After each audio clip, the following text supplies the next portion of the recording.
Students, my name is Arif Malik and you are watching my channel Arif Biology. Today we are going to discuss another topic, special topic है जिसको हम कहते हैं Hubble hypothesis. Hubble hypothesis was proposed by the scientist whose name was Crick. 1996. So Hubble hypothesis was proposed by Francis Crick. You know, the Crick was one of the great scientists of that time. 90s guy, great scientist था. So, what actually explains the Hubble hypothesis? Hubble hypothesis कहती क्या है? पहले हम ये जान लेते हैं. Hubble hypothesis states that phenomena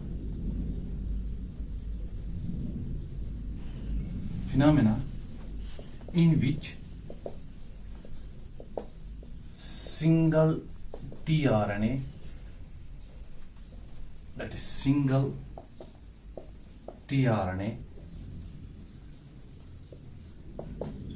recognizes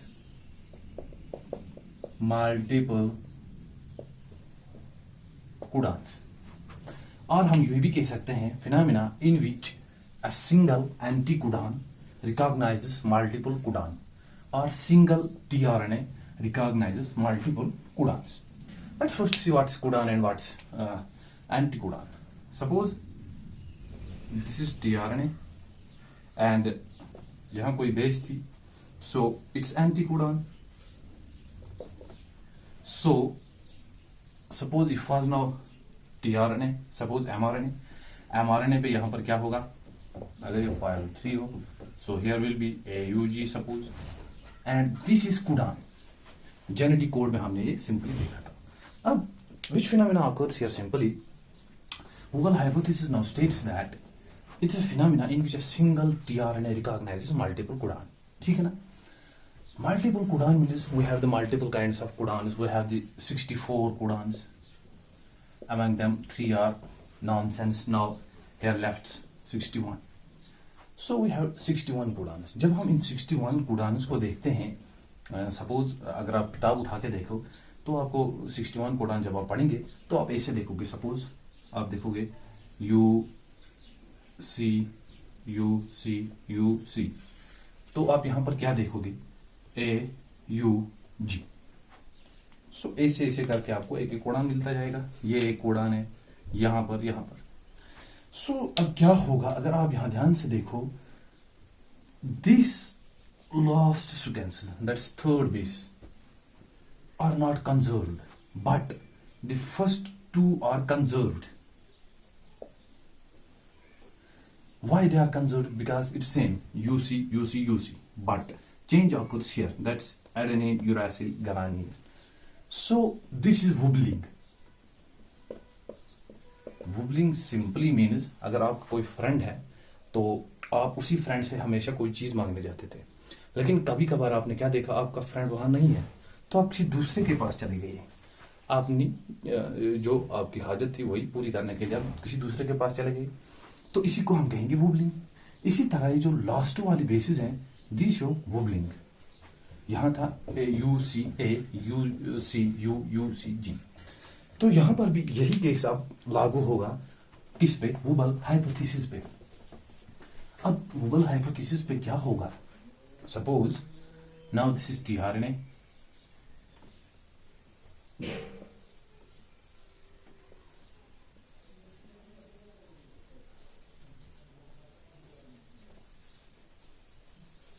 suppose ये tRNA है, ठीक है ना? यहां पर होगा 5'3' होगा, यहां पर होगा PSIC लूप, यहां पर होगा DHU लूप, डाइहाइड्रोक्सी यूराइडिन लूप. तो यहां पर था एंटीकोडॉन. एंटीकोडॉन में सपोज यहां पर अब रहेगा UCA. नॉर्मली जब ये कोई अमीनो एसिड को कैरी करके लाएगा तो ये फिर क्या होगा? ये चार्ज यानी यहां पर कोड फिर करेगा. यू के बदले क्या होगा? ए. सी के बदले क्या होगा? जी. लेकिन यहां पर ए पर सीधा पहले यू ही होगा, लेकिन सेम टाइम में ये क्या करेगा? सपोज अब अगर यही सेम mRNA को हम फिर ड्रा करें, यहां पर फिर क्या होगा? ऐसे ए होगा यू के बदले, सी होगा जी के बदले, लेकिन ए के बदले फिर यहां ए तो हमेशा कोडिंग करता था यूरासिल से, ठीक है ना. This is normal Watson and Crick base pairing, that is adenine is equal to thymine or uracil, guanine is equal to cytosine. This is the normal Watson-Crick base pairing. But here the phenomena occurs now. See, अब क्या होगा, ये adenine से guanine से, अब as per as this is RNA में तो thiamine नहीं होगा, तो एडेनिन यूरासिल से अब यहां पर बाइंड होगा, लेकिन ये कभी कभार साइटोसिन से भी बाइंड करेगा, ठीक है ना. अब क्या होगा, यही एडेनिन का इस साइटोसिन और यूरासिल के साथ बाइंड करना, this is simply wobble base pairing. This is wobble base pairing. हुआ क्या, दरअसल हुआ ये लास्ट वाली जो कोडान था, इसने क्या किया, इसने वुबलिंग दिखाई, इसने यूरासिल के साथ भी बॉन्डिंग दिखाई, फिर किसके साथ, साइटोसिन के साथ भी, ठीक है ना. यही कहती है वुबल हाइपोथेसिस. सपोज हम फिर भी यहां देखते हैं, यहां पर सपोज हमारे पास एक मेन जो वुबल हाइपोथेसिस में बेस पेयर्स पाई जाती हैं, दैट्स आई. इसको हम कहते हैं दैट इज आइनोसिन, ठीक है. क्या है ये, inosine. It's hypoxanthine. This inosine is hypoxanthine. This inosine can bind either with uracil, it can bind with cytosine, it can bind with adenine. कौन, ये inosine base pairs जो है, that's inosine. This inosine can bind with uracil, cytosine, adenine. ठीक है ना. यहां पर अगर adenine है, ये नॉर्मल यूरासिल के साथ होगी, गवानीन साइटोसिन के साथ, लेकिन अगर अब यहां पर यूरासिल है, यू है या सी है, सपोज यहां पर ये सी जी के साथ भी बॉन्डिंग दिखाएगा, ये यू के भी साथ बॉन्डिंग दिखाएगा, ये एडेनिन के साथ भी बॉन्डिंग दिखाएगा. यही इस सी का इस गवानीन यूरासिल एडेनिन के साथ बॉन्डिंग दिखाना, this is simply what, this is wobble base pairing. समझ में आपको आ गया वुबल बेस पेयर्स क्या है. वुबल बेस पेयर्स एक्चुअली है एक टीआरएनए का. यही टीआरएनए जो था, सिर्फ इस आइनोसिन बेस की वजह से, या लास्ट वाली जो वुबल बेस होती है, मैंने आपको बताया टीआरएनए में, मैंने आपको पढ़ाया है, suppose U G C, U G A, U G G, ये लास्ट वाली बेसिस जो हैं, इन्हें हम कहते हैं these are wobble bases, wobbling bases. So these wobbling bases are responsible for the Wobble hypothesis. ठीक है ना. अब इस Wobble hypothesis ने क्या किया, सिंपली इसने मल्टीपल कोडान को क्या है, रिकॉग्नाइज किया, ठीक है ना. अब इसके साथ बेनिफिट क्या है, actually Wobble hypothesis explains something that is important है. Wobble hypothesis explains code degeneracy. सो वुबल हाइपोथेसिस क्या करती है, कोड डिजेनरेसी को क्या करती है, एक्सप्लेन करती है. सो मैं दिखाता हूं कैसे. आपने जब कोड डिजेनरेसी मैंने पढ़ाई थी, कोड डिजेनरेसी में हमने पढ़ा था दैट सिंगल कोडान क्या करता था, रिकॉग्नाइज मल्टीपल अमीनो एसिड को, ठीक है ना. एक टीआरएनए जो था वो मल्टीपल जो थे ये अमीनो एसिड, इनको रिकॉग्नाइज करता था. वो हमने किस में देखा था, कोड डिजेनरेसी में.